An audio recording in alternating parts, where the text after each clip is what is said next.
I found myself trapped in a whirlwind of confusion and betrayal when my husband's best friend demanded that I stay behind during a vacation I had spent weeks planning and paying for. It wasn't just a simple request.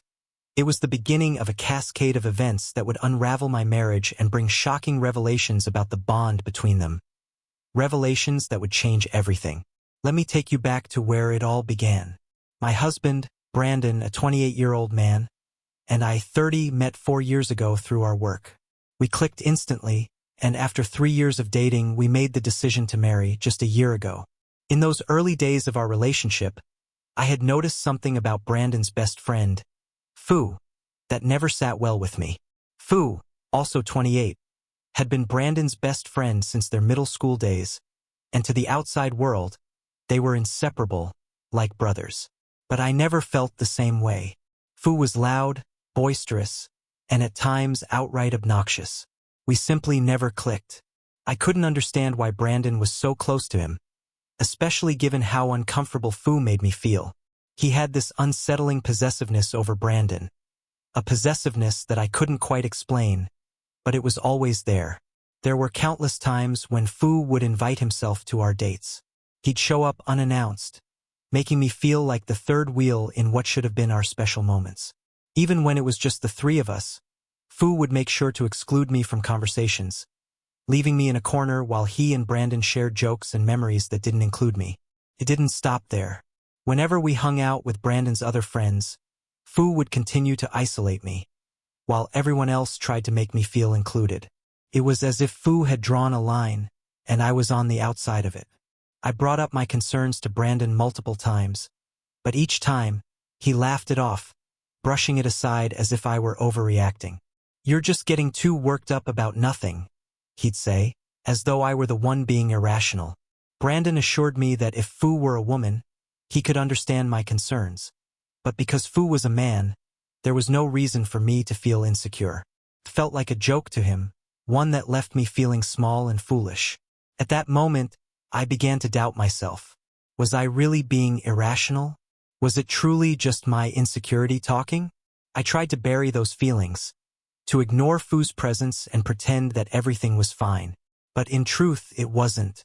It felt like my concerns were dismissed and laughed away, and I didn't know how to fight that feeling anymore. The years passed, and things settled into a strange routine. Fu started dating someone seriously, which I hoped would pull him away from our lives. For a while, he visited less often, and I actually began to feel relief.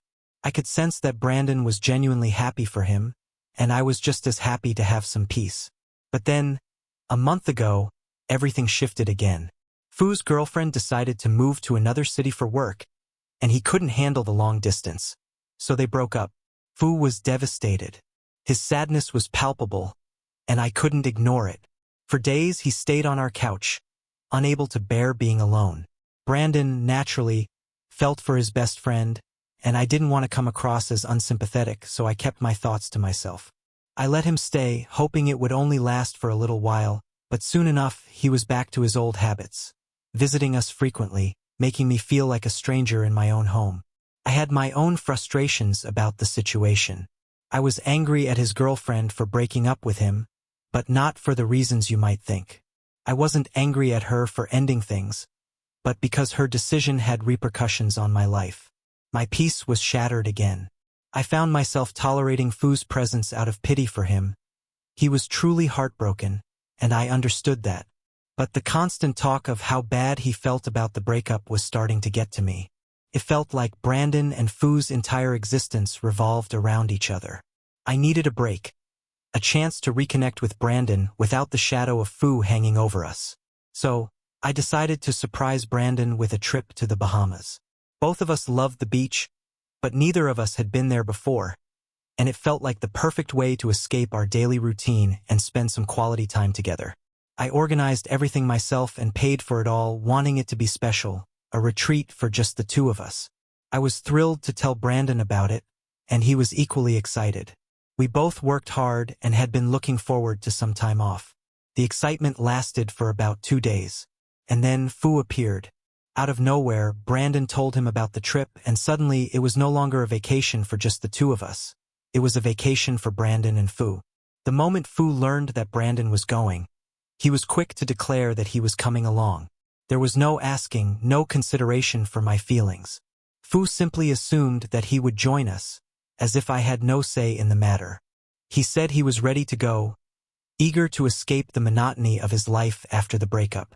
In that instant, everything I had worked for, everything I had planned, felt like it was slipping through my fingers. My dream vacation had turned into an afterthought, just another trip for Brandon and his best friend. And I was left behind, invisible in the background. I had thought, hoped even that when Brandon explained to Fu that this was supposed to be our trip, just the two of us, that Fu would back off. But instead, he made a face, as if it were some insignificant detail, and coldly told me that I could stay home this one time so that he could relive the golden days with his best friend. I couldn't believe what I was hearing. My mind raced, waiting for Brandon to step in, to tell Fu that I was going on this trip. Not him. But instead, Brandon, my husband, looked at me and asked, almost as if seeking permission, whether it was okay for him to go with Fu instead of me. I was utterly stunned. I didn't even have the words to respond at that moment.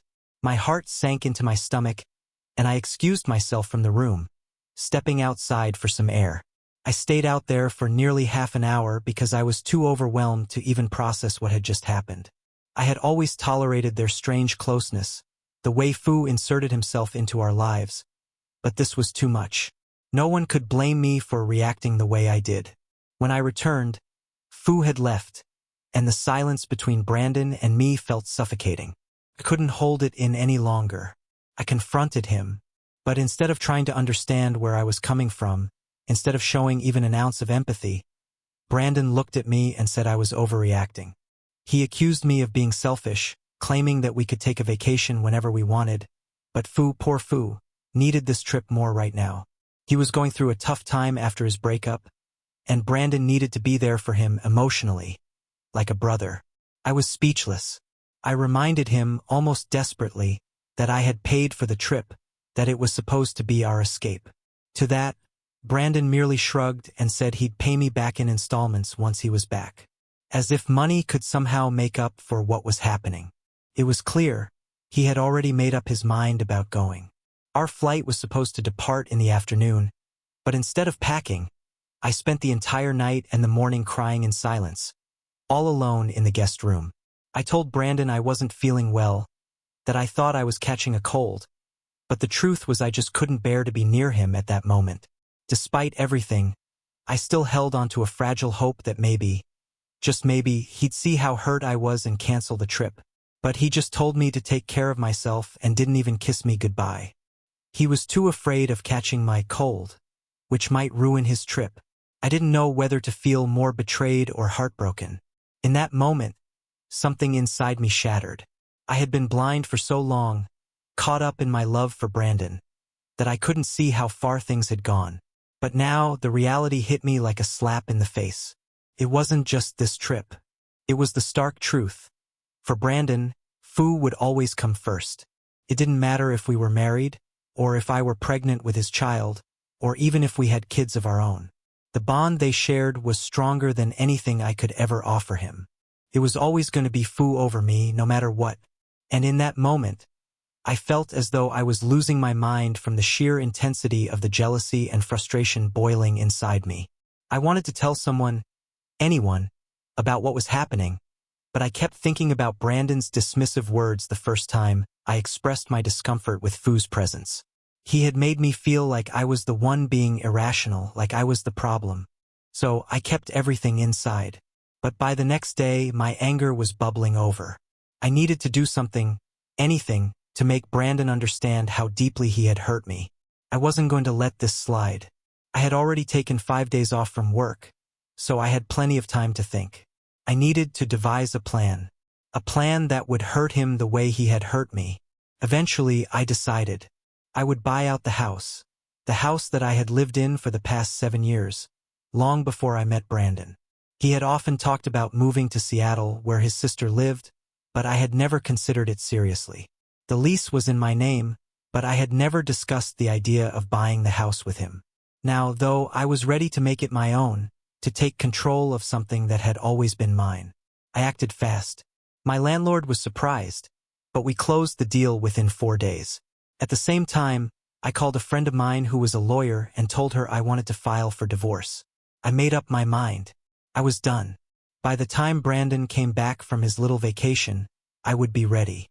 On the day he was set to return, I stayed home specifically to confront him. As soon as he walked through the door, ready to give me a hug, I stopped him. I shoved the divorce papers into his hands and told him, coldly, that he had 1 hour to pack his things and leave. He was shocked, of course. He read through the papers slowly, a look of disbelief on his face. Then he laughed. He thought it was some kind of joke. I could feel my blood boiling as I tried to stay calm. I convinced him, slowly but surely, that this wasn't a joke. This was real. This was happening. That's when the panic set in. He begged me not to do this. He tried to argue that I couldn't be serious, that I was overreacting, that all of this was because of a vacation. His words were like daggers. But I knew, deep down, there was no going back now. This wasn't just about a vacation anymore. It was about my dignity, my worth, and the betrayal I had felt for so long. I wasn't going to let him make light of this anymore. I couldn't hold it in any longer. My anger surged, and before I could stop myself, I was shouting at him, unleashing everything I had been bottling up for so long. The hurt, the frustration, the betrayal. It all came pouring out in a wave of raw emotion. I reminded him once again that this trip had been my idea, my plan, and I was the one who had paid for it. I had given so much of myself to this relationship, only to watch him allow him to make such a ridiculous demand. He hadn't just allowed it, he had succumbed to it. And every time it felt like he was insulting me, belittling me, like my feelings didn't matter at all. I couldn't keep quiet this time. The tears that had been threatening to fall for so long now streamed down my face, and I screamed, not caring anymore if I looked crazy. How could he not see it? How could he continue to choose him, his best friend, over me, his wife, the man who had sworn to love and protect me above all else? His excuse, as always, was that Fu was a man, so why was I even jealous? Why was I so insecure?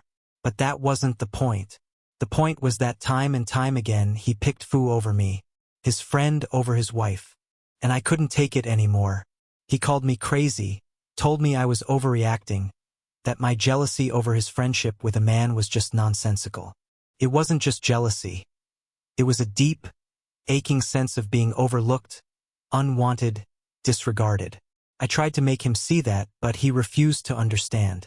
All he kept saying was that I was blowing things out of proportion, that it wasn't as serious as I was making it. After nearly 3 hours of arguing, I was practically hysterical, my chest heaving with the weight of my emotions. Finally, he left, telling me I needed time to think. Time to rethink my mistake, as he put it. In the days that followed, he sent me text after text, trying to downplay everything, telling me I was making a mountain out of a molehill, that I was just being dramatic. But nothing he said could change the way I felt. Brandon still couldn't grasp that it wasn't about whether Fu was a man or a woman. It was about the fact that Brandon continued to put him first. I couldn't shake the feeling that he was telling me that my place in his life didn't matter. His friendship with Fu was always more important. And what hurt the most was that he truly didn't see the issue. I felt like I was losing my mind. The doubt crept in, and I started questioning whether I was overreacting. Was I really the one who was wrong here? Was I just too sensitive? That's why, in desperation, I turned to Reddit to see if I was being unreasonable. I needed to hear from others to make sure I wasn't crazy for feeling this way.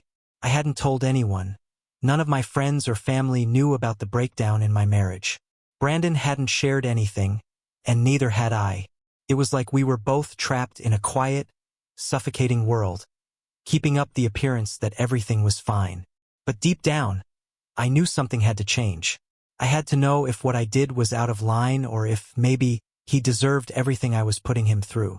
The text he sent me at 3 o'clock in the morning, the one where he told me he missed me and loved me, struck me as off, but I didn't let it rattle me. I refused to let myself get tangled up in it.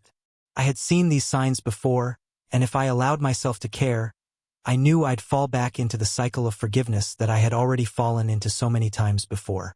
This time, I wasn't going to let him have that power over me. So I ignored the text, even though my heart hurt at the thought of what it might mean.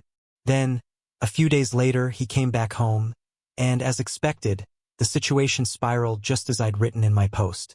The things I had been dreading unfolded before me, and there wasn't much time to even think about that strange text anymore. But today everything changed. I found out the truth. The woman who had spent the night with my husband reached out to me on Instagram. She messaged me, her words coming in like a punch to the gut. She told me that just a couple of days before, she and her friend had hooked up with Brandon in the hotel he had been staying at. My stomach churned as I read her message, her details matching exactly what I had feared. She said that Brandon had told her his real name and that she had planned for it to be a one-time thing. But, of course, she thought he was attractive, so after their brief encounter, she Googled him. It was then that she stumbled upon his Facebook profile, and there, on his cover photo, was a picture of us on our wedding day. That's when she realized he was married. I had no idea what to think. I'm not active on Facebook, so she had no reason to suspect that I checked my messages there. But somehow, she had done some digging, found my Instagram account, and reached out. She went on to tell me that Brandon and Fu had been at the hotel bar together, buying drinks for her and her friend, which is how they started talking.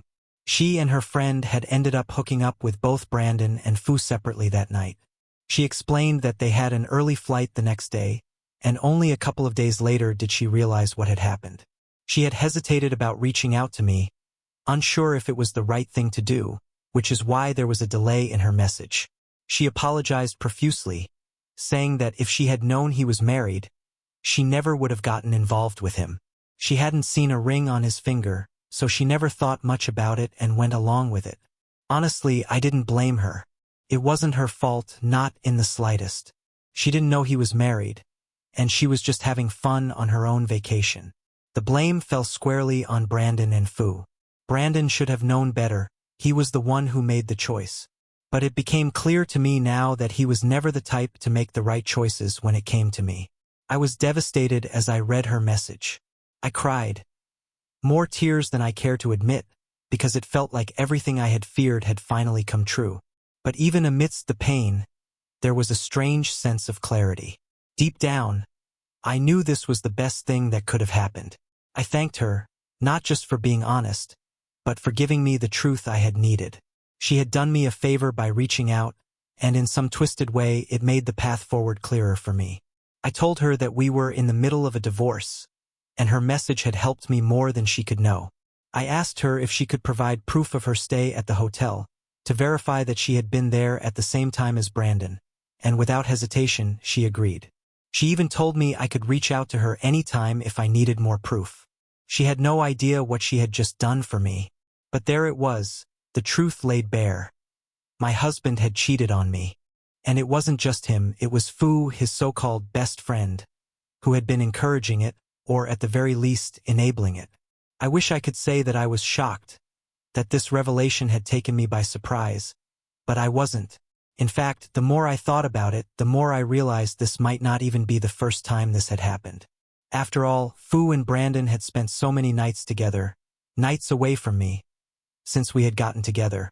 Who knows what had really happened in those moments, what had been allowed to slip by, unnoticed? I wasn't surprised. I shouldn't have been. The truth had always been hiding in plain sight, buried beneath layers of excuses, justifications, and broken promises. And now, the final piece of the puzzle had clicked into place. Last night, not long after I posted my last update, Brandon tried to reach out. He called, desperately begging for me to hear him out, pleading for just one last chance to explain himself. I was beyond exhausted, physically drained from work, and mentally done with the chaos he had brought into my life. I didn't have the energy to even consider his side anymore. I told him, in the calmest voice I could muster, that I wasn't interested in hearing his excuses. I just needed him to leave me alone. But, as usual, he didn't listen. He never listens.